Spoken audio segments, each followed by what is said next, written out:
Daddy Show. Step off. It's time for the main event.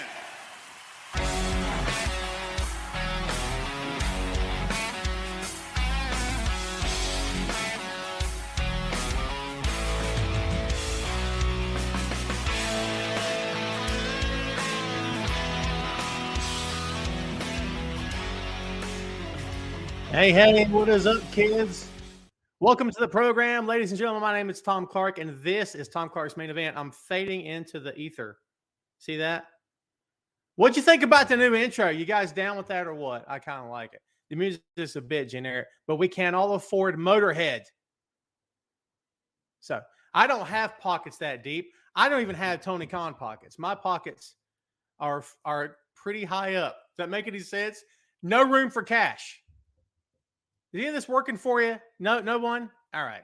That means to say that I didn't like go and enlist the services of a rapper or a musician or a band or whatever. I think it sounds good. We may tweak it.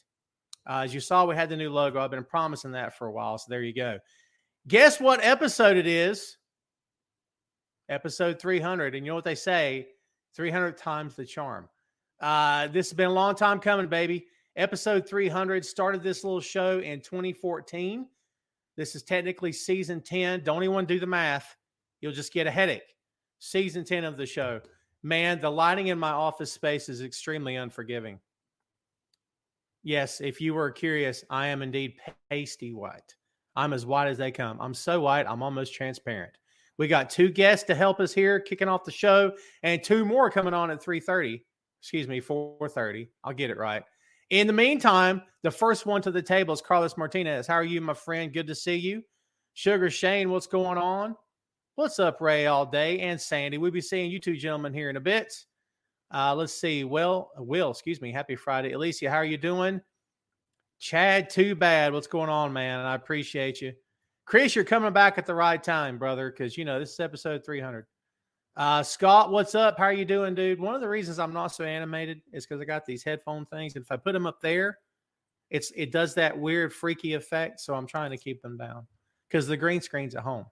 All right. Tim said, well, there you go. Hey, the sound bites on there, Tim. Are you happy or what? I made you happy. It only took me like 6 months to get there, but we got there. Thank you, my friend. I appreciate it. Rebecca, thank you very much. What's going on, Robbie? Sandy, we said at the bottom of the hour, we'll get you up there. No worries. Gary, what's up, my friend? All right, guys, let's go ahead and welcome our guests. Well, you know him from Grapsity, and you also know him from Tom Clark's 6M podcast, and occasionally this little show right here, and the Bleacher Report, Mr. Phil Lindsey, and from the Wrestling Geeks Allliance Podcast, Mr. Chris Patton, CRP. Aren't you happy I got yours right the first shot, Chris? You nailed it this time. It's you're really nailing it on the 300. Like you said, 300 try, right? There's nothing there. It's all here. You know what I mean? Mental gymnastics. How are you guys doing, man? Thanks for coming on the show today. Yeah, I saw you talk about how pasty white you were before we jumped on, and I'm sure that's why you invited me with my lovely caramel complected skin to offset your whiteness. Appreciate you. Anytime I can offset my whiteness is good. Yeah. Yeah, we got to get some soul up in the podcast. So I'm going to give you a reference, Phil. See if you know it. No Soul Don Simmons. Do you get that reference? Yes. Yes. I got to watch Kentucky Fried Movie again, kids. It's been too long. If you've not seen that movie, you're missing out. It's so freaking good.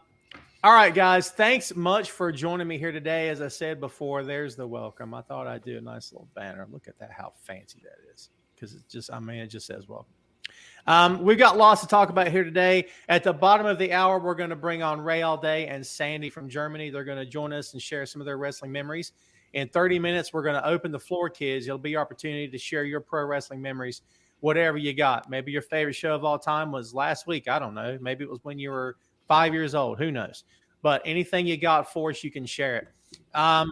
Let's go ahead and get cranking here, guys. Episode number 300 kicks off with AEW Revolution. I don't want to start at the bottom of the card, Chris. I'm going to go ahead and start with this main event because, my God in heaven, MJF versus Bryan Danielson. That promo that Danielson cut on Dynamite this past Wednesday I mean, just when you think this guy is at the top of his game, the next week comes and you're like, oh my God, that was so good. What is it that, in your opinion, what is the most compelling thing? All right, let me rephrase. Why is this match so compelling, in your opinion? Well, for me personally, I think the match itself being compelling is because I haven't seen them work together in such a long formatted match, and I think just the in ring work itself is what I'm more excited about. The storyline and kind of the way they got here, to me, could have been done a little bit better, and I think we talked about that last time I was on your show. But the promos have been great. It's just kind of they started out kind of doing the King Harley race type deal with the pay to take out Daniel Bryan, but the way that they kind of pushed Daniel Bryan throughout it, a lot of the opponents they put him together were more over in the match than he was, which to some extent I think kind of hurt the push. But I think everybody is excited for this match. I think the match is going to be great.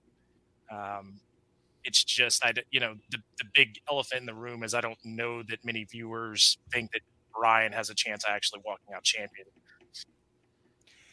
Phil, you and I have been talking a lot about this recently, and I know of a different opinion. Do you think they've created the perception that it's possible this guy could win? This guy meaning Danielson. What do you think? For the last 2 weeks, I have second guessed myself because going into this match, I was 100% sure that MJF is going to win. I am now starting to believe that Bryan is going to win. And the reason I believe that is because I think the story that they're telling here is that MJF is saying, you cannot help yourself. You love to wrestle. And so if I put you through the paces and make you wrestle all these guys ahead of this match, you're going to do it, and you're going to kill yourself doing it because you love wrestling. You can't help it. And not just that, I let you tire yourself out heading into an hour Iron Man match. And by the time you're ready, I'll be fresh for that match. You're coming after all of these matches. You're not going to beat me. And so the promo this week, him saying, no, I've always been a fighter. That's what I do. Like, you're not gonna best me by out talking me. You're not gonna put me through paces and think that that'll be enough. No, I'm a fighter. This is what I live for. I think Bryan's gonna win this match, man. I just have a feeling he's gonna win. Is MJF better without that title, do you think? I don't know if I would say that he's better without it. I would say that he hasn't quite found his identity as champion yet.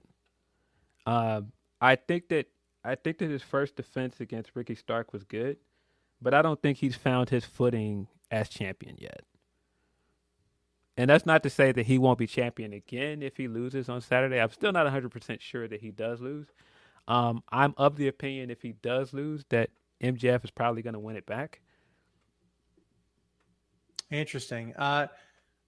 Chris, let's say, for argument's sake, that Phil could be right here and Danielson goes over. What does that do for the BCC? Does it affect him and Mox at all? You think they would immediately try moving to a program, or do you think they just stick around with Danielson and MJF after that? I mean, Moxley would be the top rated if you're going by rankings, right? As far as matches won and the entire thing. I mean, he would be the guy you would think would slot in that position if they're going by what they consider their, top contenders in that list, especially if he wins against Hangman. And the BCC, they have Moxley leaning towards being a heel anyways, or supposed to be in his current storyline. So maybe that makes a lot of sense. I don't know what that means for like a Willer Yuta or Claudio. But I also don't know how much that matters with them filming Ring of Honor and how that's going to shake out when they start splitting up some of this roster. Is this group rudderless, or is that just the perception we have because Regal's gone? I think with Regal leaving, it took a lot of focus off the overarching storyline of these guys being a group, more than anything else. And they kind of split everyone off to do their own thing and individual feuds. I mean, you got Danielson chasing for a title. You got Moxley locked up in a feud with MJF. And then you got, or not MJF, but Hangman. And then you have Willer Yuta and Claudio both as champions in Ring of Honor. So they literally split them all to singles wrestlers without actively just straight saying, hey, these guys are just singles wrestlers now. I actually think the only outlier in that stable is Brian. The other three still do things together. Brian's the only one that kind of does things on his own. Nobody came to save him when MJF was beating him down from that group. Takeshita did. And I feel like when you look at like the tag teams they've been doing like a variation of Mox and Claudio or Claudio and Yuta. Those three seem like they're still like a stable. It's only Brian that is on the outside looking in. He did kind of only appear with them when Regal was there, like as a foursome, right? Or as a 1, 2, 3, 4, 5. Yeah.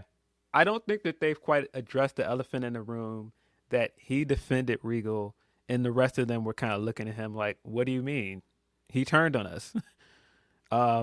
And so I feel like he's the only one that is not there. And I almost feel like since BCC has stopped feuding with Jericho Appreciation Society, thank God, they've been more heelish. Have you noticed that? They have been, yeah. And I think, wasn't it Claudio and Wheeler Yuta, who was it they clipped from behind? Who was it they came down the ramp without music and knocked him from behind? And Excalibur immediately tried to explain it away. I think it was Dark Order. Immediately tried to explain it away by saying that there was an altercation the week before. But I don't think the fans remembered that. I think all they saw was two baby faces clipping two heels from behind.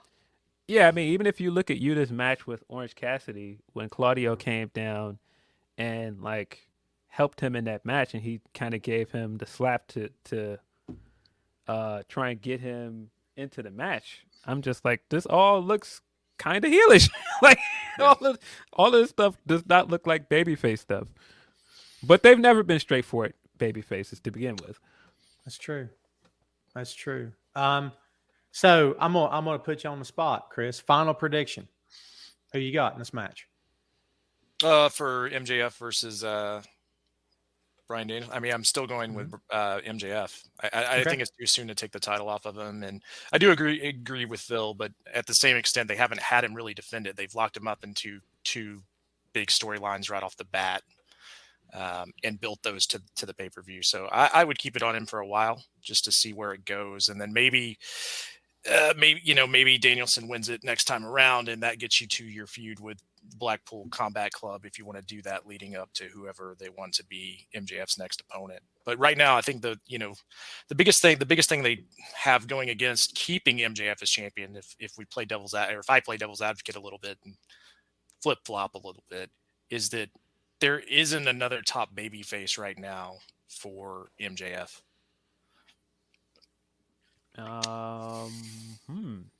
That's a fair point. Yeah, I've been saying this for a while. I think one of the biggest issues that is coming up with AEW this year is that they don't have a clear trajectory of mid-carders that are moving into the world title picture. Like, I think when they had the rankings, you understood, like, clearly who is mid-carder and who has moved into the world title picture. And I just think we don't know that right now. I don't think, like, if I had to guess right now, after this match, who was going to be the next challenger, I have no idea. Like, I'm completely drawing a blank. I mean, you could go back to Ricky Stark, I guess. You could go back to Hangman if Hangman beats Mox, but other than that, I have no idea. And again, all that talent. And I'll say this when we move on to the next match, right? But unlike the other company, who also has a lot of talent, if one of their top guys goes down, they're kind of in a pickle, as they say, because a lot of their locker room's not been developed to that level. But with AEW, you could potentially put any number of guys in a world title situation, and I don't know if anybody would laugh at it because there's a lot of high caliber talent in that locker room. So I think they're kind of in a better position if they lose a top guy. I mean, that show we were at in Charlotte, it was Battle of the Belts. There was they were missing 4 of their top guys, and it was the best show. And they had plenty of star power. It was fun. It was good matches. I mean, again, I think they've got any number of people that could slide into the world title picture if they wanted to. I mean, it seems like Adam Cole is going to stay babyface. I thought he was gonna eventually, after he cut that heartwarming promo, was going to go back to being a heel. Maybe they're building him up to put him in the world title picture scene. I don't know. Could Yeah, be. that was kind of my thought. Is if you don't flip the belt, maybe it is Adam Cole coming back, or if they want to go with something kind of out of nowhere, like Mark Briscoe or something, if they want to build that up. Yeah. Hmm. I wouldn't be opposed to a short Bryan title reign. And maybe that's just that Bryan, as great as he is, has gotten me to believe with the wrestling and the great promos. And maybe I just want to believe that he has a chance to win in this match. But I wouldn't be opposed to a short Bryan title reign, even if it's just giving us what he's giving us now, and that's just giving us great television matches. Like somebody proposed this the other day, and now I know it is the eternal elephant in the room until Punk does or doesn't return. But somebody was like, if Bryan wins and Cult of Personality hits afterwards, I'm like, oh man, Ooh. I'd be here for it. I would. You're be opening here up for a it. great big can with that comment, dude. What are you doing to me? You're killing me, Phil. I'd be open for it, and I'm not, of course, saying that means Punk is coming back this weekend. I don't know anything, but I do know that we have not got Bryan versus Punk in that company yet, and they've made a point of keeping them away from each other. Again, I wouldn't be opposed to if you are doing a short feud in the meantime between Double or Nothing and Revolution. I wouldn't be opposed to it. Yeah, I mean, we'll see what happens, man. You and I have talked about it, and I mean, everyone's been talking about Punk for a long time. It can be a very dividing topic for a lot of different reasons. I'll be interested to see what happens. Along the same lines as Mox and Paige, Chris, are you into this? Are these guys both producing enough quality matches together that you're still into it, or do you think it's been on too long? Ooh, I don't. I'm trying to think of the best way to put this. I don't know that it's for me with these two guys in the ring. I don't necessarily like their matches together, but Okay. that could just be an overexposure to John Moxley, who I think had one heck of a year last year. But Yeah. it's a lot of these. I mean, this is what, a Texas death match. Mm-hmm. Yep. How many of those have we seen from Moxley in the past, year and a half? You could argue every match he's in is a death match. Two off the top of my head. Well, no, because I'm trying to think all the Texas death matches he's been in. He was in the one with Archer at New Japan. Mm-hmm. I guess I'm counting just any no holes barred match in general with him, which is a lot. Because the way they're going to do a Texas death match here, I'm assuming is just a last man standing type deal, but mostly just so they can have a brawl. Yeah. Yeah, I love both these guys, honestly. And I think that I was on Peaches and Power Bombs the other night, and my way of describing this feud is maybe more than I got on TV. So I guess in my head, I've written the narrative anyway from myself to go for it. But to me, it's a Rock and Stone Cold situation where, like, as long as you're walking around this company, there's a possibility I'm not the man, and I got a problem with that. And I love that idea. Now, they can't come out and say that, but in terms of keep it AEW, yes, they could. They could say, I got a problem with people calling you the best. And because I am, because, you guys remember during that era, when you thought WWE, you thought of two guys. How many people thought of Hunter? In my opinion, Hunter was number 3 or 4, in my opinion, behind Taker. But it was Rock and Stone Cold's company. And I know neither one of those guys cared for that too much because they were both highly competitive. So if you look at this feud in those terms, I kind of dig it. But I don't know if they're phrasing any of that this way or framing it like that. They're just basically saying, you can't beat them on a roll up. Let's go beat the living life out of each other again. So I don't know. I can see where it's not for you, Chris. Phil, are you into this? I've been enjoying it. I think it's a good storyline. It is some dodgy stuff here of building a storyline around concussions. That is a interesting decision to make, especially given the fact that Hangman suffered a real concussion, and that was a very real thing. And you have a guy coming back in Adam Cole who just had a concussion, and everything he's going through with that sounds really scary. I don't know if we need to be really playing around with two guys like intentionally trying to concuss each other in storyline. But that aside, I think the storyline itself is good. I think the idea that Hangman feels like he was just right there, and he missed a chance to beat him in that first match because he got hurt. And then while he was away, Mox was the man. And it's not just that. After Punk beat Hangman, Mox did what he wanted to do. He was champion. He went and he was in the main event of Forbidden Door. He went on to beat Punk convincingly, and he looked like the man. And so for him to come out after that and say, nobody else can touch me, yeah, Hangman felt the way. And I understood that storyline. And then on top of that, to mock him for saying, yeah, you couldn't hang with me in a match when he literally really got hurt.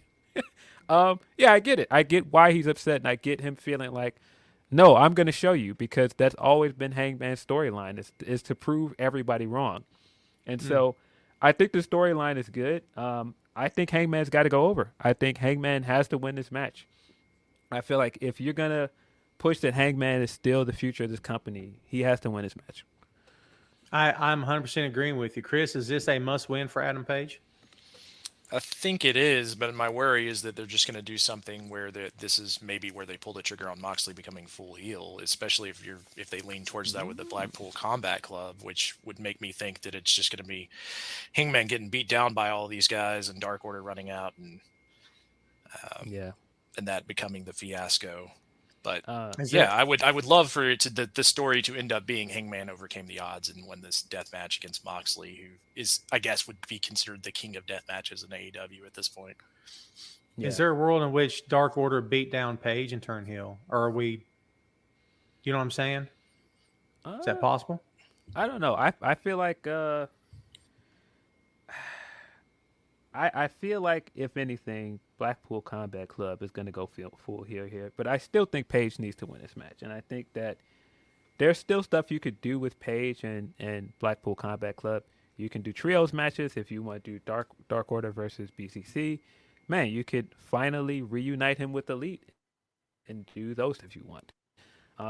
There's still stuff you could do with that if you want. But I still think that the outcome of this should be Page beat Mox at his own game, because that's what Page did as champion. Every time you thought you had him down, he beat the challenger at their own game. Fell short of that with CM Punk, and that because he matched. That's the only thing that cost him that match.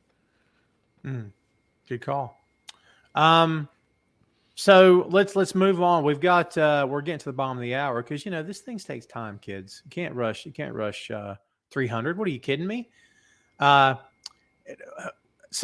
I don't know which match I consider to be the next biggest match. I don't know if I won't go in any particular order here. Let's talk about Samoa Joe. It's a tag match, isn't it? It's the guns, baby. I'm just saying, those guns. Talk about two guys with an upside, man. They've got such a big upside. They're funny. They're entertaining. They're young. They've got 25 years left of wear and tear on their bodies. There's a lot of time for these kids. And, there'll come a time when I don't know if they'll be mentioned as much of people laughing at them as they'll be, man, these are one of the most established tag teams in this company, blah, blah, blah. I think that time will come, but it's not now. Let's go to that one real quick. So 4-way tag team match for AEW World Tag Team Championships. The Guns versus the Acclaim versus Jay Lethal and Jeff Jarrett versus Orange Cassidy and Dan Housen. Chris, who do you got in this? I actually think the Guns are going to retain.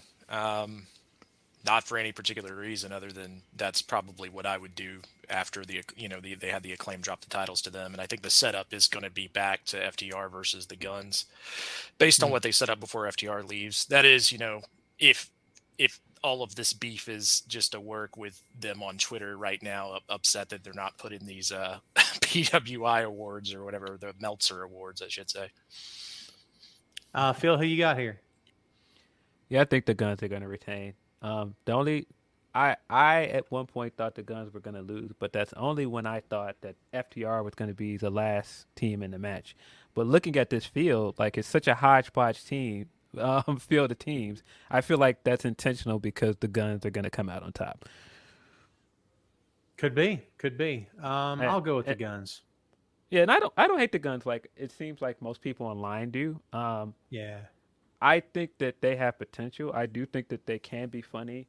I very much understand the angle of their dad being a member of one of the hottest wrestling stables ever, and them looking at them and going, "No, our dad wasn't cool.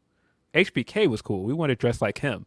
I very much understand that. That makes total sense from a kid's point of view, because most kids don't want to be like their dad when they grow up. They look at like, "Oh, your That's friend was fair. cooler than you." Yeah. I always wonder with that hatred, is it more that just they beat the Acclaimed and people really didn't want to see the Acclaimed drop the titles to them specifically? I get that that's part of the heat, but I do think that some people didn't understand the appeal of the Guns before that as well. Like my co-host on Grapsity doesn't like the Guns at all, and I'm just like, I don't know. I think they're kind of funny. They have some potential, but he just is not into it at all. Be interesting to see what happens. The good news is that tag team division is even with the tag teams they throw together, there's still some value there. Orange Cassidy and Danhausen, there's a lot of value there, so I'm with it. Samoa Joe. Go ahead. What do you make of the makeup of this fatal 4-way? Because it is a very, like, if you're one of those guys right now that thinks AEW's tag team division is in the mud, when you look at the makeup of this this match, it is a strange one. It is a strange one, but you also have two former world champions with Jay Lethal and Jeff Jarrett. And Jeff's got miles on him, but a lot of us do, kids.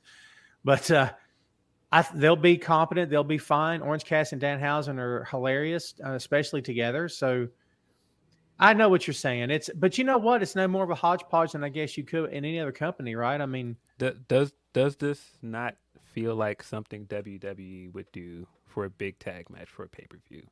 Puts like a random team of two guys together that are not a tag team, and of course the Guns are champions. The most over team in the match are not champions, and we all think they're gonna lose. This feels very WWE-ish. And it's the only saving grace for Cassidy and Danhausen is that they're in a faction together, because you could always claim or make the argument that, who was it that they attacked Best Friends, and that's why Best Friends aren't in this, right? So it's Orange Cassidy and Danhausen. Yeah. Yeah, and I'd have to assume they're doing that. And that's another reason why I think Guns are going to retain. I had to assume they're doing that to build to the Guns versus Best Friends down the line. But yeah, this is a very odd decision to make with your tag division, especially when you've made such a point of going that tag team wrestling will be a fixture at AEW. And when I look at this match, it's kind of like, you've got so many great tag teams here. How did you come to this? Like, can you imagine looking at your tag team roster and you have Lucha Bros, Top Flight, I don't know, all these other guys that are backstage, and you go, all right, we're going to book this match with the Acclaim versus the Guns versus Jarrett and Lethal and Orange and Danhausen. Yeah, the trios titles in general, I think, kind of hurt their tag division, which was my fear, especially when they had people start getting injured, of what that tag division would look like. But that being said, I completely agree with you. This does seem like they had something else planned to me, and that's how you get those weird WWE matches. It definitely has that feel, kind of like what we just saw with that Bobby Lashley, Brock Lesnar finish at Elimination Chamber, where it's just like Brock doesn't want to do this, and this may be a situation where FTR is holding out and they're still trying to work out that contract. And because if you look at what they did for the Casino Battle Royals, those weren't Casino Battle Royals. There was no Joker or wild cards or whatever you want to call it. So even the build up to this match was really, really weird for what you would have expected it to be, because I assumed the FTR would have been one of those wild cards. My theory on that, though, is that this is a work. And my theory is this is supposed to build anticipation for FTR to come back. I think it is a gamble for sure to make it seem like your tag team division is in shambles, and one of the best teams you have is going to come back to save it. But I do think that that's what this is meant to do. It's supposed to build anticipation for FTR to come back. Yeah, I agree. It plays way too much into like one of those WCW type storylines of I might leave, but the only caveat to that is they've done that with MJF and a few other people at this time, and I don't know that that's the best way to book angles. Yeah, there are a few tells for me that makes me feel like this is a work. Um, that thing that came out this week where Dax was saying he runs stuff for the podcast by AEW's legal. The fact that they're still trying to angle for CM Punk to come back, and I'm just like, why would you be angling for him to come back if you're not going to stay and work with him? It feels like they're staying. I don't think they're going anywhere. And I think there's plenty of room for them and the Acclaim both, to be honest. I mean, people could always make the argument, well, they're going to overshadow the Acclaim or whatnot. I completely disagree. I mean, we forget that at one time in Crockett, you had the Rock and Roll Express and the Road Warriors and the Fantastics. I mean, how many top-level babyface tag teams that could all be in the same company at the same time? So I disagree that it would hurt the Acclaim. I think the Acclaim would still be monster babyfaces. And I think they could still operate on their own level. And, if nothing else, and, not to devalue anything, Chris, as you said with the trios titles, but you could always put someone with the acclaimed to Billy Gunn, become the trios champions. I mean, it's something that could happen at some point that keep them busy. Yeah. And they also have the Ring of Honor tag titles are still out there too. So very true. Have to address that with Mark Briscoe at some point. Yeah, I think it's fine. I think that the reason the Guns beat the Acclaimed is so that you wouldn't have another babyface team beat the Acclaimed and possibly split your crowd. I think the entire reason for this was to put heat on the Guns. I agree. Well, we're waiting on Ray. Sandy's in the waiting room, kids, so give us just a minute. Hold tight, Sandy. Don't go anywhere. We're still waiting on Ray to show up. We'll zip through the rest of this card, and we can always circle back to it if you guys want to. We're going to have Samoa Joe versus Wardlow, singles match for the AEW TNT Championship. Chris Jericho versus Ricky Starks. The JAS are banned from ringside. Jamie Hayter versus Saraya versus Ruby Soho for the 3-match for the AEW Women's World Championship. You got the Elite, speaking of the Trios Championship, you got the Elite versus the House of Black for the championships, and Christian Cage versus Jungle Boy Jack Perry. Talk about a feud that will never go away. Is Jungle Boy... I get it. Jungle Boy needs to decisively beat Christian one-on-one with no questions asked and no roll-ups and no sleight of hand and no magic tricks. He's got to flat out. And then I'm like, can we be done then? Like, I love both these guys, but like Christian, by the way, if you could name all the veterans who have aged well, who still look great and still work, dude, he looks like $1 million, especially for his age. Are you kidding me? And remember the match he had with Kenny Omega where people were shocked at how good it was? I'm like, Christian can flat out work. He's been a great worker for years, but he's been overshadowed because of partners and because of companies and whatnot, storylines. Ooh, I have a hot take, buddy. Oh, my God, hit me. I think that Christian's return to the ring has been better than Edge's. I think Christian has gotten better heat as a heel. I think that his promos have been better. I have not enjoyed much of what Edge has done since he's been back. I think that you have highlights like the Royal Rumble stuff, but I thought Judgment Day was a dud with him in it. I think that stable is better without him, and I don't think he's that interesting as a babyface right now. I think that he comes off a little bit corny. Isn't it a Buried Alive match? Actually, it's listed as No Holds Barred, but I thought they were going with Buried Alive. Yeah. But yeah, no, but I do agree that this feud's been going on forever, and I think it's just because Christian tore his tricep at All Out. I think if he didn't tear his tricep, this feud would be over. Yeah. My worry is that it gets extended and Luchasaurus comes out, because they still set that up as well, where he was originally going to have to go through Luchasaurus and then beat Christian. So I don't know where Luchasaurus is on his injury. Correct me if I'm wrong. Isn't part of the reason he's not on TV is there's like a lawsuit about his mask or something? For one of his masks, but he's not using that mask anymore. He's using that the newer one that AEW designed, the black mask, dragon mask thing he has now. Okay. I don't know what his status is with his injury either. But yeah, I think this is probably the end of it. This has to be the rubber match. I'm assuming Jungle Boy is going over here. The feud that I think has gone on too long is Ricky Stark versus Jericho, and Ricky Stark has got to win this match and move on. This Jericho stuff is just dragged on for too long. Yeah, this is absolutely Ricky Starks has got to. I'm about to do some Otis Redding. Got to. He's got to win this. There's no question about it. You know what I mean? He's got to, man. I mean, I guess he don't have to, whatever. But like Chris, he comes out of this looking not much like a star, in my opinion. Even if he beats Jericho within an inch of his life, he's got to get that 3 count, right? I agree.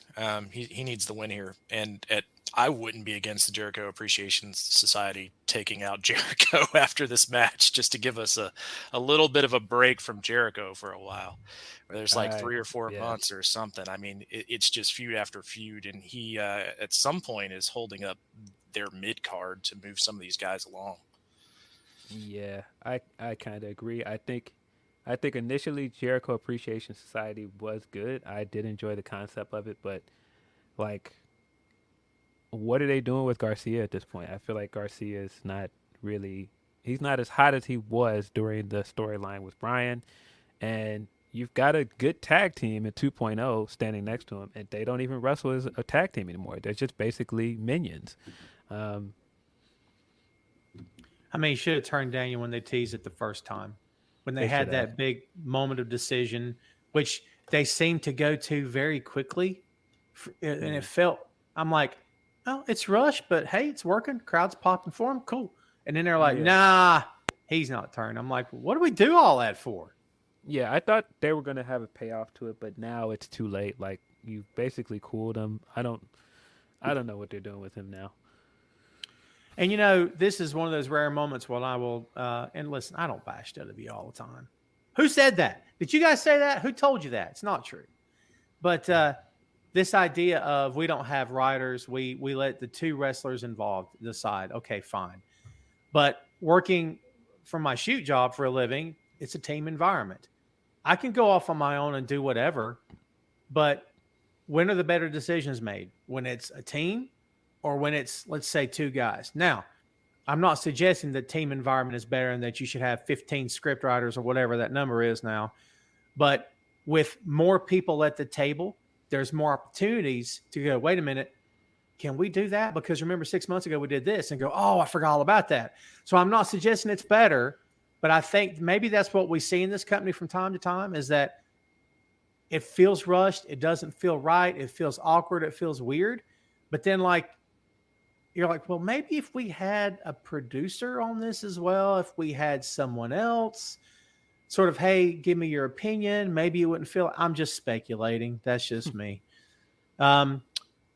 Kids, we've almost torn through this card, but I won't make these 2 gentlemen wait any longer. It's 20 till the top of the hour right now. Please welcome with us here today, Sandy in Germany and Ray all day. What's up, guys? Ray's excited. Was that like a Jadakiss laugh there? That was a Jadakiss laugh. Ray, I haven't seen you since New York, my friend. How are you? Oh, how you been? Doing good, man. Sandy, how are you doing, man? Good to see you. I'm great. Yeah, good. Good. Sandy's half asleep. What time is it where you are? It's almost 11 p.m. 11 p.m. Yeah. We're not going to keep you all day. Ray's all day. You don't have to be all day, Sandy. So everybody in the crowd watching, the peanut galleries checking this out. Ray, you got this coming because you're always giving her grief. So there you go. I mean, that's you got that coming. Fan, you know. Oh, he's got car horns. He's got dogs. Man, got everything. There's a no car horn, no dog ordinance for this show. You didn't know that? All right. Hey, look, there's a. I like when we see new faces that I don't recognize the name. So welcome to the show, Paula Dolber. Thanks for hanging out. Who's this Melanie Dean person? I recognize the last name. Who is this? I think she's someone I'm related to. I don't know. Is she? Is she a cousin, an aunt, something like that? Something like that. Something about a wife or something like that. Welcome to the show. Something like that. You're going to pay for that later. Trust me. Oh, my God. I don't know who this pay person for that is. Later. We can fly through the rest of this card real quick, guys. You guys are fans. You'll have opinions. So Samoa Joe and Wardlow, let's go around the clock. Starting with Chris, let's start with you. Samoa Joe and Wardlow, who you got in this match? Yeah, I think Wardlow needs the win, but I would prefer Samoa Joe just kept on his reign of terror. Phil, what do you think? I would have guessed Joe was going to retain before we got the promo where he talked about his dad and everything, and then we got the outcome of the ladder match. That makes me think Wardlow is going to win. Sandy, who you got? Samoa Joe. Samoa Joe. All right. Yeah, could be. What do you think, Ray? I think you got to go Warlord based on the fact that they cut his hair. He brought up his father. They made it kind of personal. And now the fact that Hobbs, just won that ladder match, it seems like he's the next in line. So I think they kind of AEW tends to go babyface heel all the time. So I couldn't see Joe and Hobbs going at it. That's a good call, man. Hobbs. I mean, they were in his hometown, but my God, that crowd was white hot for him the other night, man. That was good stuff. Let's see. Jamie Hayter versus Saraya versus Ruby Soho. Ray, we'll go back to you. Who do you got here? I'm going to go with Timmy Gonzalez's favorite, Jamie Hayter. Sandy, who you think here? You think there's a chance that Jamie loses the title? No, I think she's going to retain. Yeah? By hook or by crook, right? She is a heel. Yeah. So babyface now. Oh, that's true. My bad. Well, she runs with. Yeah, Britt Baker. they don't put Rebels no longer a part of the act now because they don't. That's true. They're babyfaces now. But you guys know it's only a matter of time for Britt Baker absolutely pulls a Kevin Owens on this chick. I mean, I'm sorry, but she's going to destroy her. You know what I mean? And it's going to be like, that should have been my title this whole time. I've been in your shadow and I'm the real star here and blah, blah, blah. And, could be that's the way it is in real life, Phil. I'm not going to pull the curtain back too far, but hey, what do I know? Britt in that interview on Wrestling this week says that they're real friends. Stop doubting their friendship. I'm going to stop doubting it then. I mean, if she said it, I'll just stop. What am I doing? What's wrong with me? Chris, who you got here? I'm sticking with Jamie Hayter, and as a bold prediction, I actually think she'll hold it all the way to whatever they do for Forbidden Door and end up with a title versus title match with Mercedes Moné. Oh. Former Stardom champ versus current Stardom champ. I'm thinking about that. That's interesting. Pretty good. I like bold predictions. My bold prediction is Bayley slides in and gets the win. It's a last minute addition. Let's see. The Elite, the Trios Championship match. Phil, who you got here?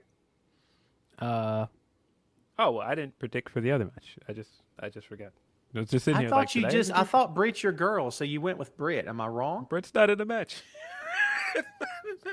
Then I thought Britt's girl is. Give me some slack here. It's been a long day.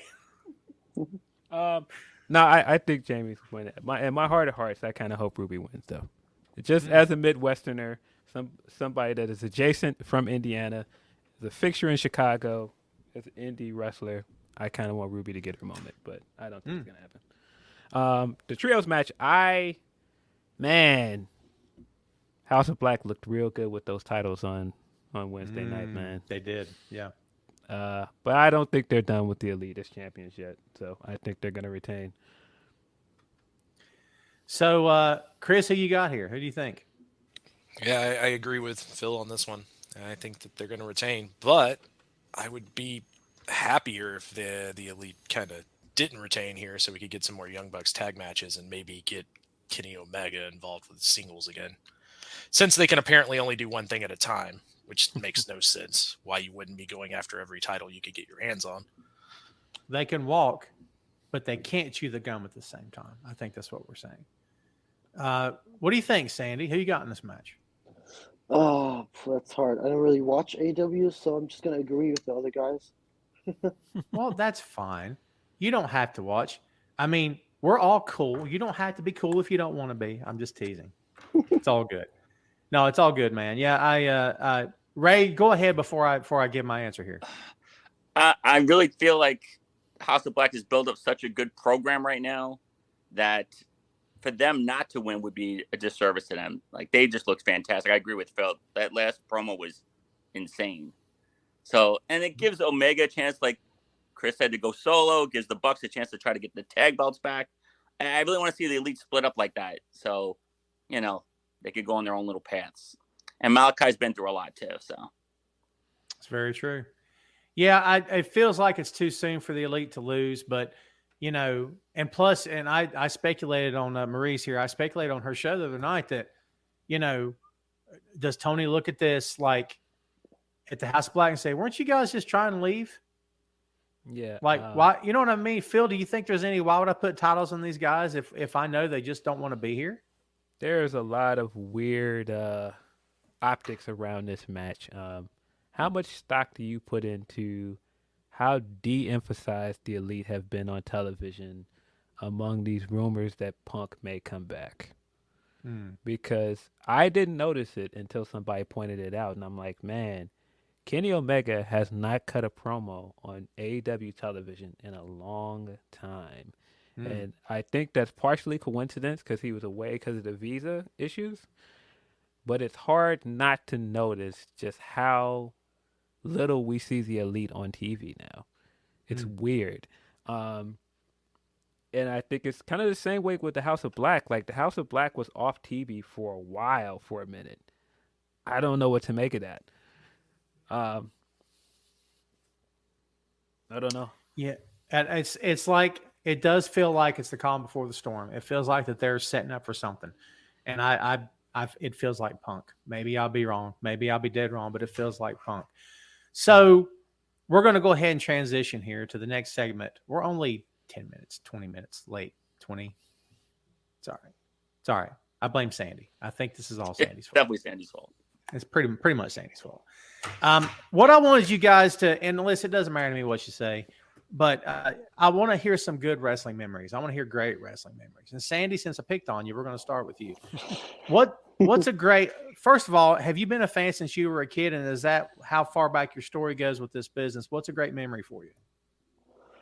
So, let's see. My first memory of wrestling was 2009.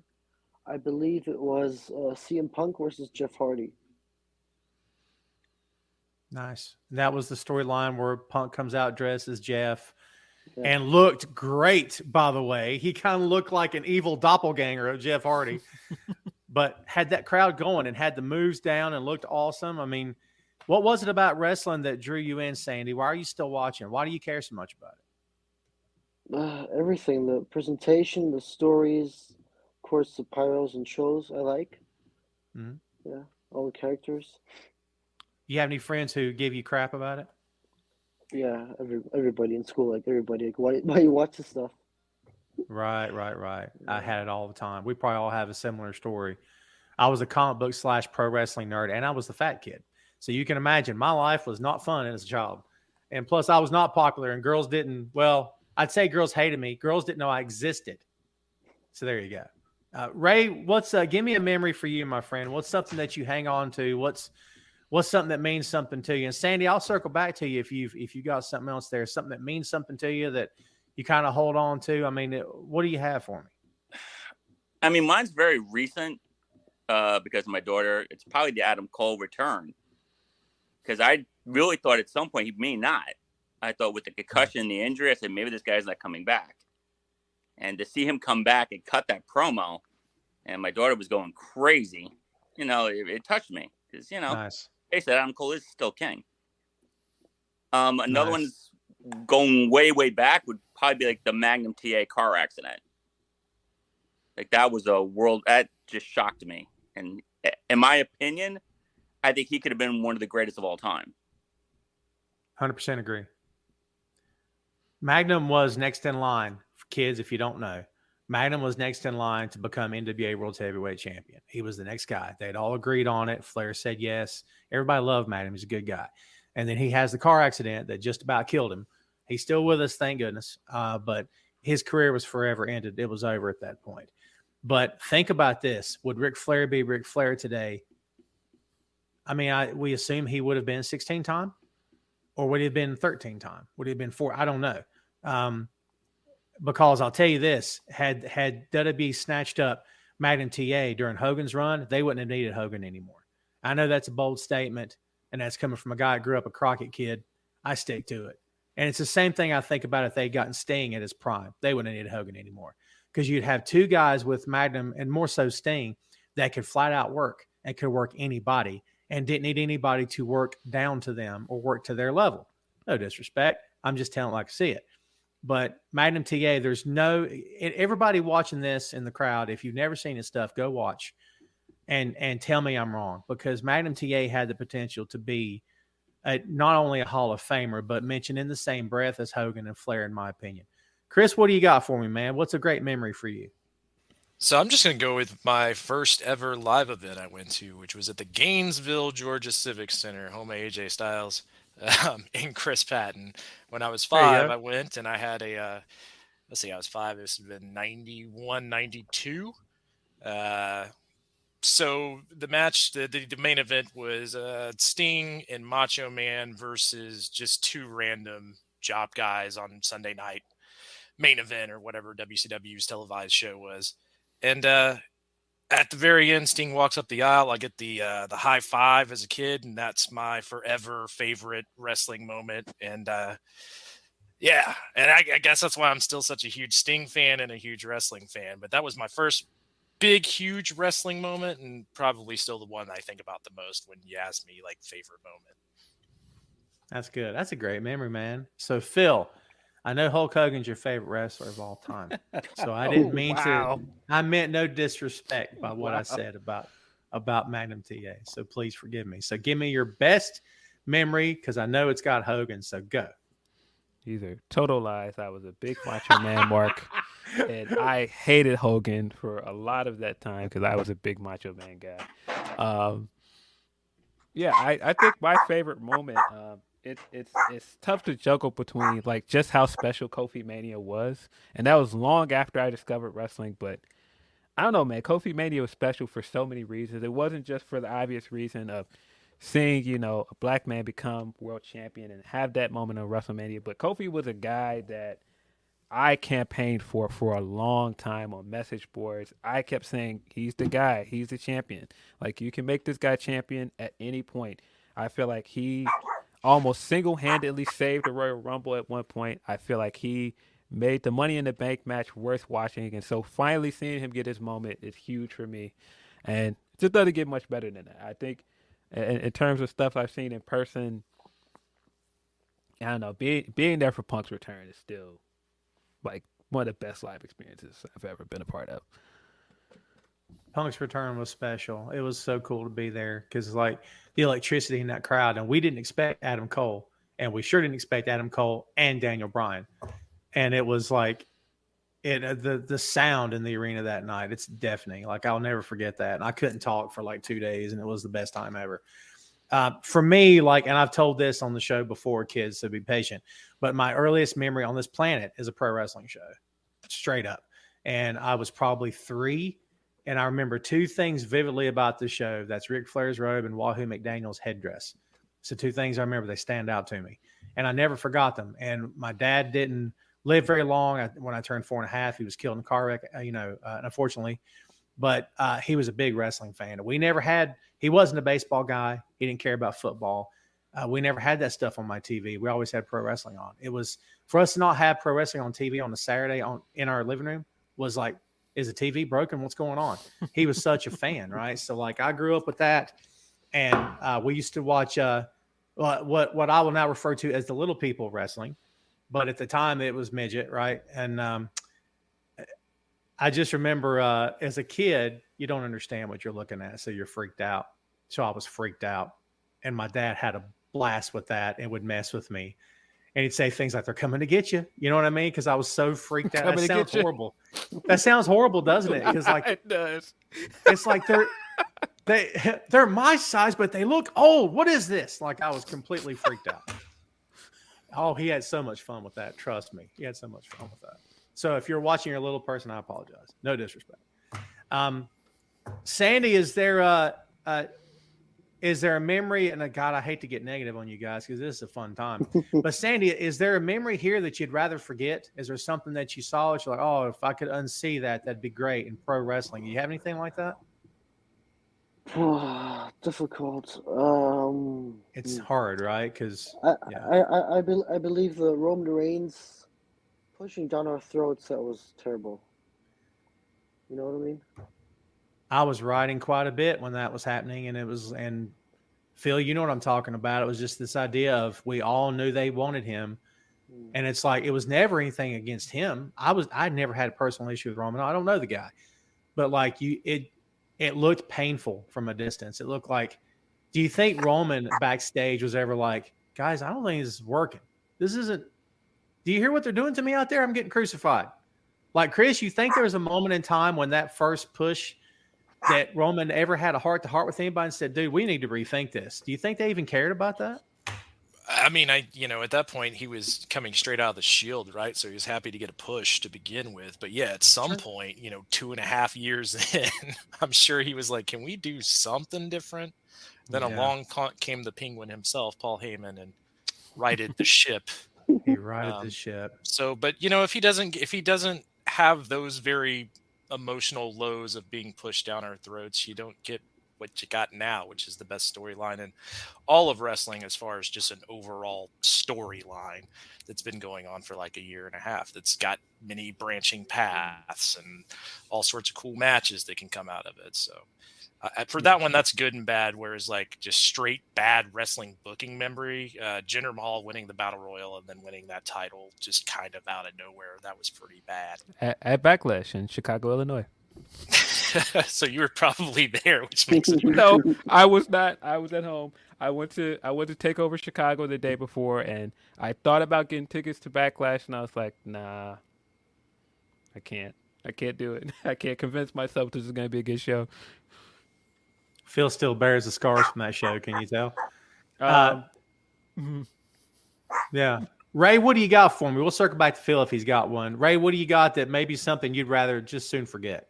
Okay. First, I want to say, Phil, do you like this jersey?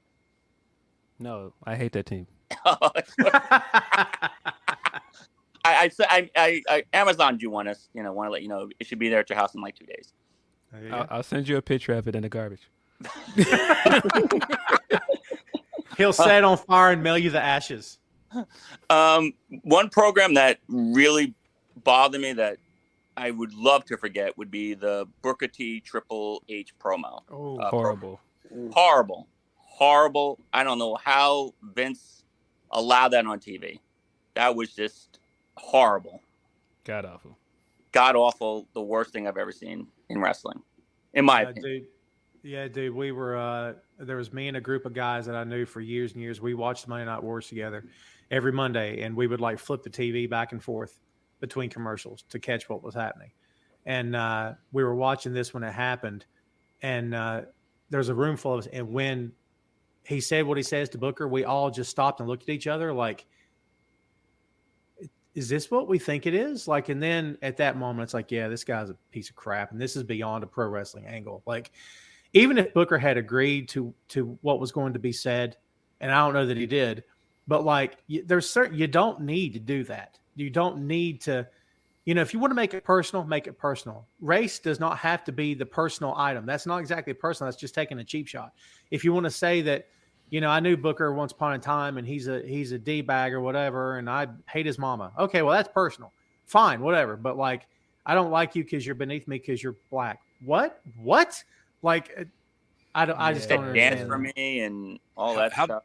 Oh. How did he not go with the Wendy's bandit angle on that one? That would have been the thing I brought up. Yeah, look, man. I'm one of those people that if you're gonna use race in an angle, it's not inherently bad, but you have to get to the point where the character that uses it gets their comeuppance. And I think the worst thing about that angle is that Triple H was proven right because he won.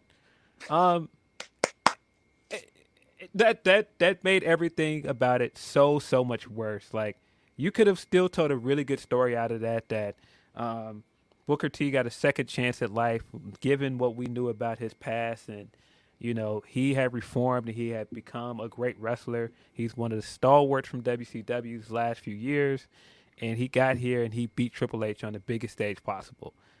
That's a good story, but to do all of that and have him lose is just awful. And let's not forget, Phil, how long did it take Triple H to roll over and cover him? And there was more than enough time for Booker T to recover in pro wrestling terms and kick out, and he did not. And to me, that's a statement by Triple H that's like, hey, I'm the man. I'm calling this. I'm calling the shots. That's embarrassing to me.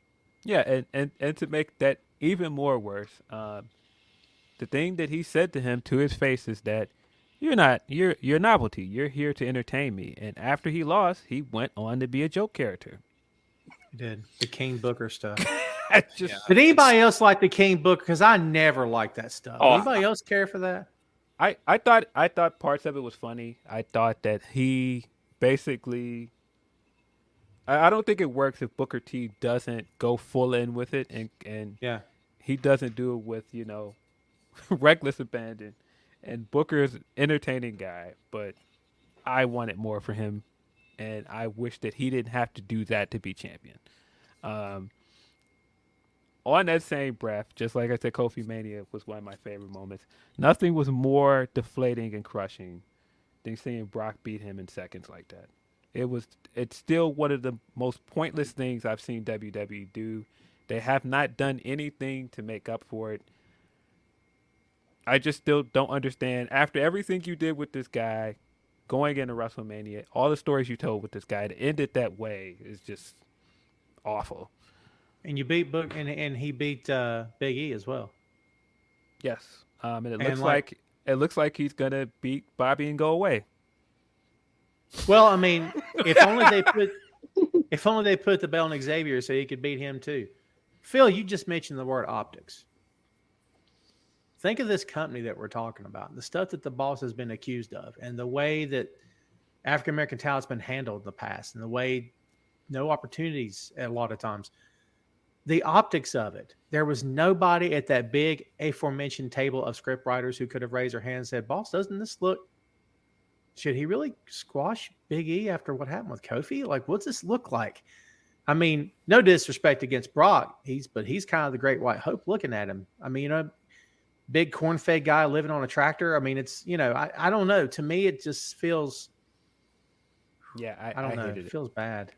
To go on to a least upsetting thing that I thought was awful, and I hope to never see it again, was the finish to the Hell in a Cell match with Bray and Rollins. That was also awful. Like that was just one of the worst wrestling angles ever. What'd you think, Sandy, about the, what was it, 47 chair shots or what? I don't know how many it was. But no matter what he did to the Fiend, that he kept getting up. What about that? Horrible. Sandy, you're a WWE fan. What'd you think about that? Yeah, that was pretty bad because the Fiend was so a character that can't lose, you know what I mean?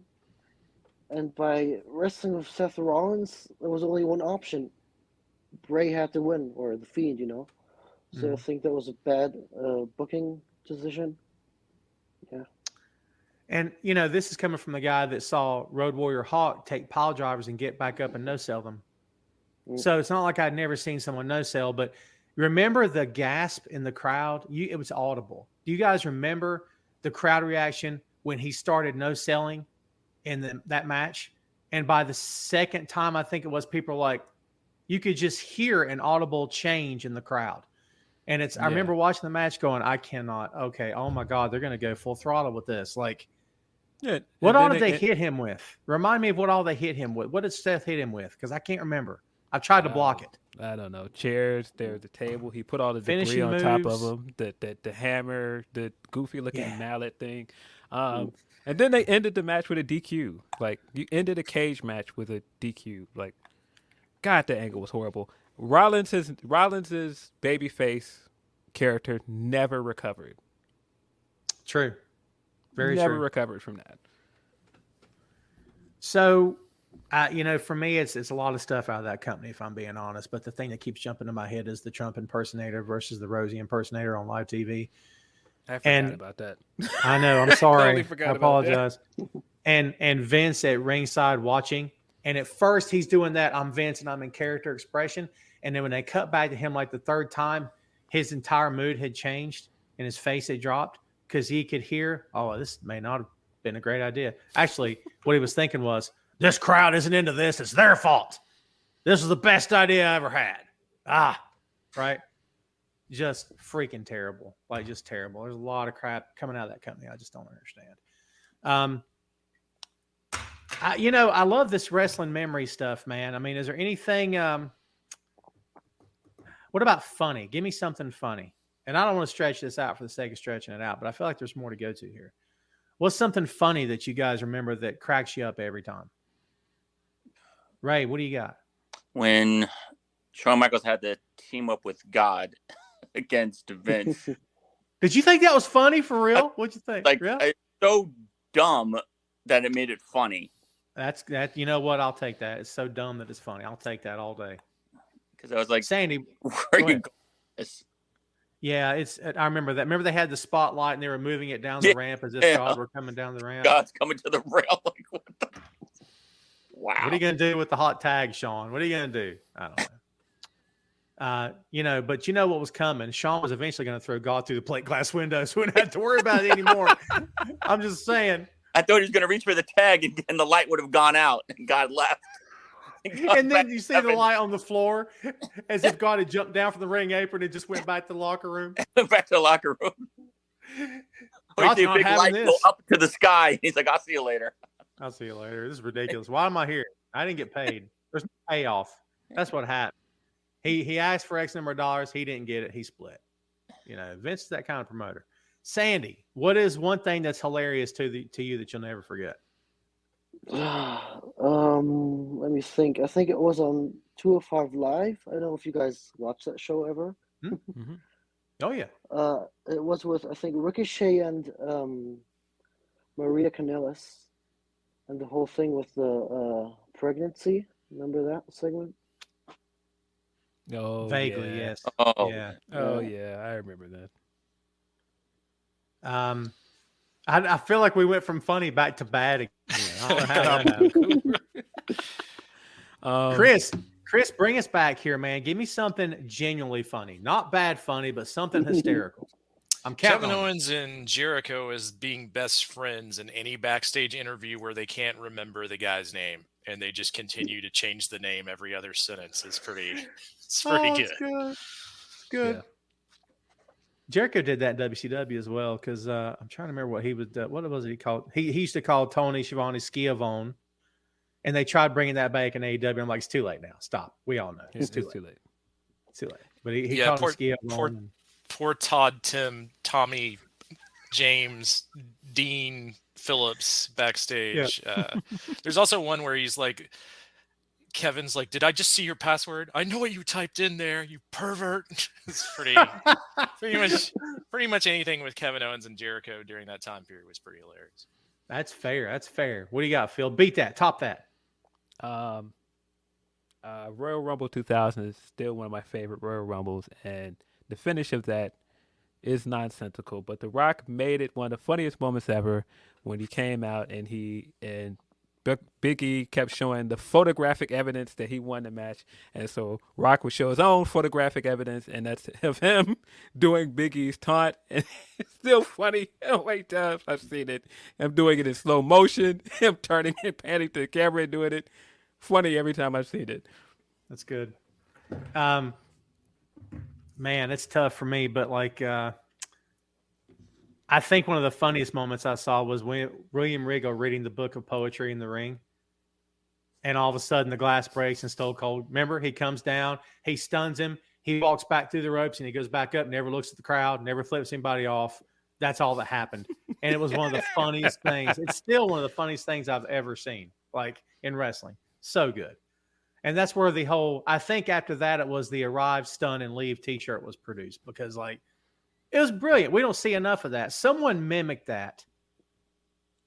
And I'll never remember who did it. Right? You know what I'm talking about. Someone mimicked it not too long ago, and it was perfect. It was pitch perfect. It wasn't a stunner. It was something else. But it was great. Jericho had the Arrive Troll leave after he came out with the light jacket and didn't say anything on his reintroduction to WWE right before he feuded with CM Punk. But I don't think that's the one you're talking about. No. Didn't Roman just have the wreck everything and leave shirt? He did. Oh my God. Wreck everything and leave. Yeah, that's not familiar at all, is it? What about the night backstage when Jeff Hardy's doing that thing with after Bray and Matt had got together, and Jeff's talking in the Woken dialect or to Bray, and then when Bray walks off, like who was it? Ricochet and somebody else standing next to Jeff off camera. They're like, "What was that?" And Jeff's just like, he kind of no-sells and just walks away. Like, this is what we do. This is how we talk to each other. I thought that was pretty good. There's a lot of stuff I'm not thinking of. I got an older one from Impact, which is when New Jack was teaming with Shark Boy, and he gets into a little kiddie pool to play with Shark Boy's pool toys, so that Shark Boy will wrestle later as they chased after the tag titles. If you want to find something really hilarious, for those of you that haven't seen it, watch New Jack yelling at Shark Boy and then having to get in this kiddie pool. It's pretty hilarious. That is good stuff. That's good stuff. What about this is something else just remember. Sandy, you should be proud of me. A lot of this is WWE stuff, man. What about the someone's trying to get into my screen. You see this back here? Hang on, I'll change it. Hold on. We'll take it off. This is episode 300. Anything could happen, kids. All right, ready? There he is. Oh. See that? What? It's the Nature Boy Nathan Workman for episode 300. That's been floating in the office forever, and no, I've never put it on. I don't believe that for a second. Not one time. I don't believe it for a Not second. one time. I I preferred the powder blue. Yeah, I don't know. I never asked him where he got it. Where did you get that? Where did you get that? It came with the special edition of the WWE game. Okay, cool. This is the real piece. Don't show that off. Do not show that off. Do not show that off. Iconic chalk line. Oh my god. That's great. Interesting story. Here's how me and this person met. Was that his wife was in the store one day and I saw her and she had an Iconics or what she had some shirt, and I made a comment. I said, "Oh, you're a wrestling fan," and then she started telling me about this guy, and I said, "Yeah, I've got a podcast," and she's like, "Oh, I'll tell him about it." And then fast forward, how many years has it been? It was pre-COVID, so it's been a lifetime ago. It was pre-COVID, so it was like 30 years ago. That was a long time. So yeah, and the rest, as they say, is history. Because next thing I know, you're going to the AEW show in Charlotte. Yeah. Yeah, and then we win at the same So time. the Iconics bring people together. That's the You guys got to hit it for it. Just Iconics. I'm not doing that. Oh my Ever. God. Yeah. No, Iconics were very funny when they were together as well. I think Billy doing the "you got to be joking me" thing is still hilarious. Missed opportunity not using them more. Very funny act. They Billy couldn't work to save her life. That's the problem I had. Like, I'm sorry. I don't think she ever got better. No, in my man. opinion. She didn't need to be able to work. She was just funny, man. Her throwing that tantrum after they lost the titles, still funny as hell to me too. Punching She the didn't air. need to be able to work.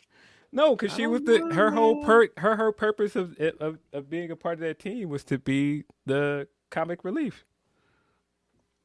You know, guys, we haven't mentioned anything that Edge and Christian did in terms of being funny in WWE and how great that stuff was. Yeah. Remember the cue cards, the pictures he was holding up for Kurt, and on the back it says "I suck" and all this, and he doesn't know. That's great stuff too, man. Yeah, that's still another Rock moment because Rock was one of my favorite wrestlers growing up. The way he completely and utterly annihilated Billy Gunn after he won King of the Ring is still one of the funniest promos I've ever seen. And basically destroyed him. Yeah, guy never recovered from that promo. Never recovered. And Billy was going to be somebody. He was. He came out twice in that show, right? And because I remember thinking, "Oh, we're doing Billy Gunn. Okay, cool. I like the guy." And it became like very apparent. And then Rock does what Rock does, and you're like, "Yeah, That promo is amazing." That's the "Hi, guy, my name is Billy." That's definitely right up there with the "I did it for the Rock," making fun of Rikishi. Oh, promo. Rikishi. Yes. Yeah, jeez. Yeah. Kids, this is what it looks like when you have no agenda and you just ramble on about nothing. That's what we're doing here. So we've been on the air since 4 o'clock today. In 13 minutes will be an hour and a half. We'll take this home at the bottom of the hour. Sandy, if you would like to get some rest, my friend, you can split if you need to. I know it's very late where you are, but if you want to hang out for 13 more minutes, it's totally cool, whatever you'd like to do. So in terms of best, all right, you know what? In terms of memory, I'm going to put you guys on the spot. Ray. Yes, I'm here. Best match you've ever seen. Go. Wow. Oh, my God. Yeah, I'm not holding back. It's 300. We ain't holding back. Best match ever. Best match he's ever seen in person or just ever? Yeah, you're talking person or you're talking anytime, anywhere? I'll go anytime. And don't the rest you guys see Chris split. Chris like, I ain't gonna play this game. I'm out of here. See that? So don't the rest of you guys get comfortable because your questions are gonna be different. I had to blow my nose. I didn't feel like anyone wanted to see that. No, I don't think so. So Wow. Thank you for that. Wow, Ray, wow. Best match you've ever seen. That's all the time you got. You got to give me something. All right. Can I give you two? I'm going to go. You bought my dinner, so I'll say yes. Thank you. That was delicious dinner. You guys. It was. And can I say this? The Tom Clark you hear here is the Tom Clark you meet. He is one of the most genuine, nicest guys by far. The truth is I was standoffish. I had dark glasses on at midnight. I was demanding he pay, and I refused to sign autographs for the crowds that were gathered around me. So. And when I said hello to him, he said, just waved me off. And I was like, oh, wow. Okay. Yeah. I let him kiss my rings, though. It's important. Yeah, exactly. That's fine. Go ahead, Ray. I'm going to go Iron Man match, Brett and Shawn. And then, honestly, the Gargano-Cole match, the second one, when Cole got the belt. I thought that was fantastic because those two just bought it both times. And there was a time where I really thought that Gargano was going to retain it. I was like, wow, okay, all this hype and Cole's not going to win it. And he actually came through. But yeah, those are probably my two. It's good choices, man. Sandy, you don't get that when you get something else. Sandy, give me the best tag team you've ever seen and why. Tag team. Wait, first of all, look at my merch. You can't hate that. You can't hate that. Look at the bottom of the screen, kids. You can see where to get it. I'm just saying. I just finished some coffee in that mug, by the way. Oh, well, see, there you go. There you go. You guys are awesome. Oh, yeah. Best tag team ever? Like, ever? Well, no, not ever that you've ever seen. No matter what anybody says, the best tag team you've ever seen. Yeah, the Hardys. The Hardys? Yeah. It's not a bad answer. I can't argue with that. Nate says Sandy looks cleaner than the Board of Health in that shirt. I like that. That's a good line. I got to use that. All right, Chris. Best talent you've ever seen who did not get a world championship. Oh, wow. I know. Owen Hart.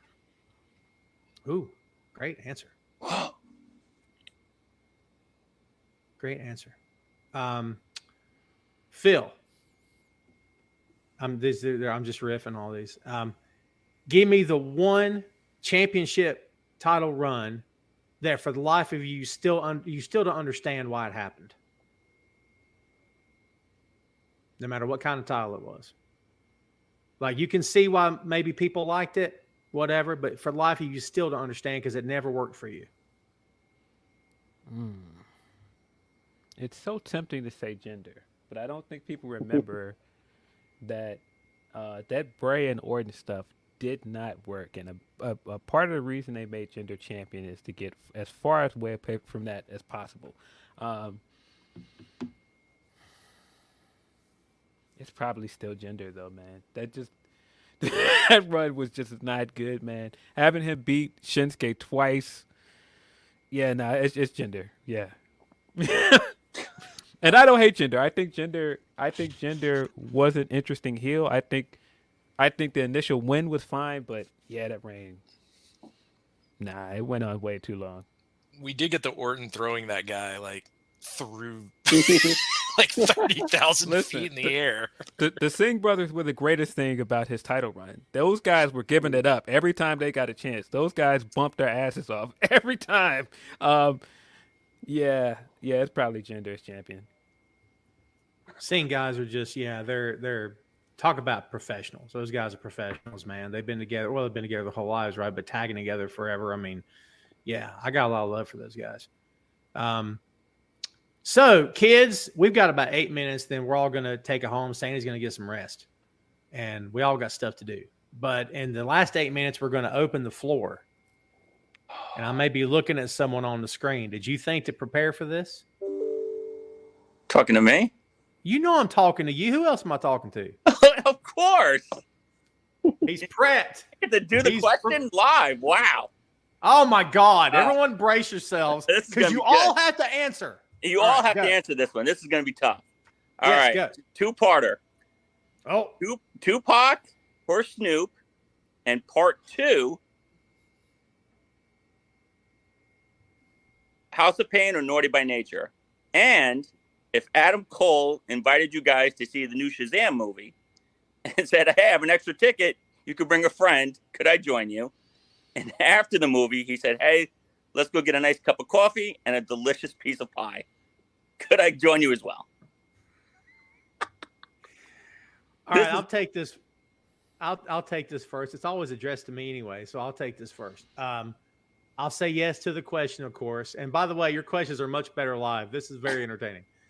So I'll say yes to the question. I would say Tupac, but I can't imagine life without Snoop Dogg in it. It's like a world without a blue sky. I just can't imagine that. So I'm gonna have to maybe say Snoop on that. And the other one was Naughty by Nature and who? House of Pain.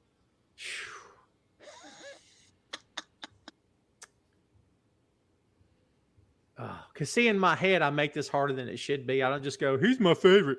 I go in weird places like, well, which one had the most cultural impact? And which one had the better career? It's ridiculous. I should just answer who I want, right? Who cares? God bless. I'll say Naughty by Nature on that one. All right. Sandy, you get to go next. Do you need any of this repeated? This is a long question. Yeah, actually, repeat everything. The whole thing, just Sandy, all of it.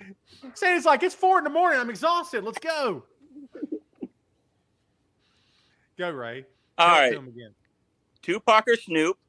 Part 2, House of Pain or Naughty by Nature. Adam Cole invites you to see the new Shazam movie. Has an extra ticket. Can I come? After wants to get coffee and a slice of pie. Can I join as well? So, first question, Snoop Dogg, of course. Question was. And then part 2, House of Pain or House of Pain or Naughty by Nature? Naughty by Nature. Mm-hmm. And then, of course, you can join. Of course, come on. You're the biggest Adam Cole fan I know. Of course, dude. Awesome. Thank you.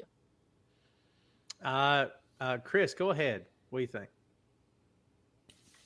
Oh, I'm going to go with Tupac and Naughty by Nature. Naughty by Nature taught me so many dirty things as a kid, so I got to give them love here. And Ray, I would, yes, for sure you can come. And I might be in the New Jersey, New York area here in the very near future for some Devils Rangers playoff games. So hit me up. Let's go. Yeah, we'll have to get together. Definitely. All right, Phil. It's up to you. It's hard to really think about this when you think about Tupac's career, but somebody pitched this to me, and I kind of couldn't disagree. Snoop is possibly the most famous rapper ever. Like, you pick anybody, you pick your mother, you pick anybody you know, everybody knows who Snoop Dogg is. That's hard to argue. It's hard to disagree with that. And when I think of like whose initial album do I listen to the most, I listen to Doggy Style the most by far. So I'm gonna pick Snoop Dogg. Of course, I'm gonna pick Naughty by Nature because Tretch is national treasure. Or is he a national treacher? Nothing. All right. I'm sorry. I apologize. It's my show. I can do that. Come on, Phil. Give me some slack here, man. It's been a long day. Come on now. What that was the end of this question? There's a third three-parter, right? Yeah. With the Adam Cole part. And the Shazam movie and a piece of pie and coffee. No, you gotta save room for Britt Baker, man. So I think no. it's me, Britt, Adam Cole. That's the three of us. They're gonna have a nice night together. What do you mean? You're on your own, Ray. Dang. Ray's in the cold. Was it the jersey? Was that it? Okay. Yeah, no, Britt's definitely not a Lakers fan, man. Come on. That's fair. That's fair. I think that's what it was. That's fair. Okay. Kids, you got 3 minutes out there in main event land. If you got anything you want to throw at these gentlemen, now's the time to do it. Nate says, sorry to wreck the cool background, but wanted to celebrate the big 300. It's all right. We'll let it go. Did we all pick Snoop and like Nathan's in the background? Like, no, this is no contest. You got to pick Tupac. Tupac, of course, is a better rapper than Snoop. But I picked Tupac, but you made a good argument of why you could pick Snoop in that conversation. But that's also like saying, well, like everyone knows Hulk Hogan. I don't care. I still ain't picking him if you throw him in a conversation with like Bret Hart. There's no such thing. Yeah, I knew he was going to say that. I knew it. Yeah, I no habla inglés. I don't know what you're talking about. Oh, there you go. Yep. Nate's throwing some links here at us. Love Snoop, but doesn't have a song in the top 20 most string rap songs ever. Interesting. Maybe he's got a link. If you got a link, you got something. I don't know. I can't click on it. Let's see. Shane says, Sandy, what was your favorite wrestling intro to do? Like, I thought intro means entrances, I think, because I did some of the wrestling like entrances, like actual walking out with the title. You know what I mean? Okay. Favorite one to do? Oh, it's hard. I think Seth Rollins, The Messiah, was good. Yeah. That one. Chad Too Bad says, lay us on Kyle O'Reilly's health update. Do we, Phil, I'll go to you. Do we know anything about Kyle O'Reilly when he's coming back or who he's coming back to? Or we don't. He's still injured. Supposedly this injury is pretty bad. Hoping for the best. His birthday just passed. Yeah. I know a little bit about birthdays. Mine's in March. I'll be sending everyone my wish list soon. You know, you ever come across people that have an Amazon wish list posted online? Who are these people? I feel like Seinfeld. Who are these people? A lot of them are like the Instagram chicks. What do you mean? Are you trolling Instagram chicks wish list? Is that what you're doing, Tom? Not all of them. Not a lot all of them are though. A lot of them are Instagram chicks and like TikTokers. You got to remember, my social media is my job. So I see crap I don't want to see all day. I end up on Twitter and going down rabbit hole and a lot of them are OnlyFanners as well. I just don't get that. Like, hi, we've never met. You want to buy me something? Look, you can just buy me something. Like, God, man, what kind of world are we living in? That's insane. Tricking is in, man. What do you mean? Nate says Tom's OnlyFans hasn't popped off the way we all thought it would. We thought it was going to be a hit. I'm telling you, a smashing success. Fat, white, pasty dudes in the South. We thought, this is the next big thing. Nah, not so much. Not so much. Well, kids, we're at the bottom of the hour. Sandy's exhausted. It's written all over his face. He's trying to get some sleep. We're trying to let the man sleep. And all you people are messing around keeping him on here. So we're going to bid adieu. And no, I'm not going to do the whole thing with the gun. We're going to bid adieu to Sandy. Sandy, you and Ray, I appreciate you guys very much watching all the time. You guys are the best. You guys always support the show. It's very much appreciated. Thanks, Sandy, for spending your hard-earned dollars on Tom Cart's main event swag. That's pretty cool. Ray, thanks for always being here, brother. Great talking to you as always, man. Awesome. This is awesome. I appreciate you guys coming on, dude. It means a lot to me. Thanks for always supporting. And we'll see you guys next week. Sound good? Sounds good, brother. Thank you so much, guys. Thanks, guys. Thanks, See you. guys. Appreciate you. All right. So before we split here today, guys, I want to thank both of you and also give you each the opportunity to plug your stuff so the good people out there knows where to find you. So, Chris, let's start with you.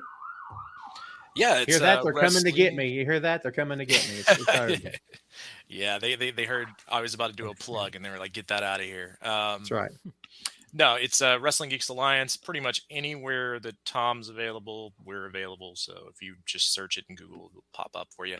Also, Skates to Throats. If you like hockey, I have a hockey podcast that's going to start back in the during the playoffs this year. So that'll be exciting for everybody if you're a hockey fan. I'm not a hockey fan, but I love that name. Where'd you come up with that? I know what it references, but yeah. Actually, my co-host Dakota came up with that one, so I can't take credit for it. But I think it actually happened from like a minor league incident where a guy's neck got cut, and that's how the show went. And we're all of the hosts on the show, like various teams from the Metropolitan Division, so it is a constant battle between Rangers, Flyers, and Devils fans. Nice.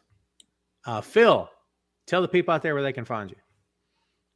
You can find me on Saturdays at noon Eastern on Fightful's YouTube channel, hosting Grapsody with Will Washington and Righteous Reg. We just put up an interview today with Keith Lee. I think our interview with Ruby Soho goes up tomorrow. We do not have an episode coming up tomorrow. I just thought about that because most of us will be traveling. So stay tuned for announcements on when that episode is going to go up. But we do have 2 interviews going up this weekend. Nice. And as far as me, I've got 2 shows. This is all I got. Tom Clark's Main Event and Tom Clark's 6M podcast. Phil knows something about that. And Chris, we got to get you on the 6M, man. We got to make that happen. Yeah, we were talking about if you guys haven't done it yet, doing Dead Presidents as a follow-up. Last time I was on the show, because I can't remember. I think it was you were watching New Jack City, and I was like, we need to do a Dead Presidents episode. Right. Boy, that'd be a good one. Like, we haven't done a watch-along in a while, so we could totally do that. Phil, I think the last watch-along we did was Rush Hour with Nathan, wasn't it? Yeah, I think so. Yeah, the Dead Presidents is yet another movie that Jamie Foxx has ruined with his Terrence Howard impression. I cannot unhear it now. It's still funny to me every time I think about it. It's so good. It's so good. And Nathan is patiently hanging on for the ABBA episode, which is not coming. So just so everyone out there knows, it's not happening. I'm white. I'll never be that white.